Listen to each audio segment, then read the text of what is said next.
पंढरपूरच्या दिशेने निघालेल्या लाखो वारकऱ्यांसाठी मुख्यमंत्री वैद्यकीय सहायता कक्षातर्फे चरण सेवा हा उपक्रम राबवण्यात येतोय।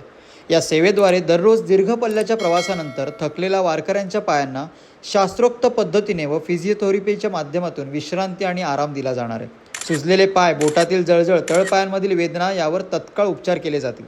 राज्यातील नाशिक, जालना, सातारा, सोलापूर आणि पुणे या 5 जिल्ह्यातून निघणाऱ्या पालख्यांमध्ये सहभागी होणाऱ्या वारकऱ्यांची आरोग्य तपासणी, उपचार आणि चरण सेवा करण्यासाठी सुमारे 5000 वैद्यकीय अधिकारी व कर्मचारी तैनात आहेत। यात वैद्यकीय अधिकारी, फिजिओथेरपिस्ट, पॅरामेडिकल कर्मचारी, वैद्यकीय शिक्षण घेणारे विद्यार्थी तसेच स्वयंसेवक यांचा समावेश आहे।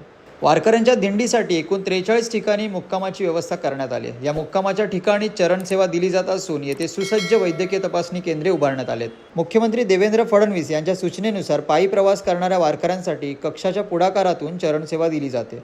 गरजेनुसार वारकऱ्यांना आरोग्यविषयक इतर सुविधाही पुरवण्यासाठी संपूर्ण टीम सज्ज आहे। त्याचबरोबर केंद्र व राज्य शासनाच्या आरोग्यविषयक विविध योजनांची माहितीही वारकऱ्यांना यावेळी दिली जाणार आहे।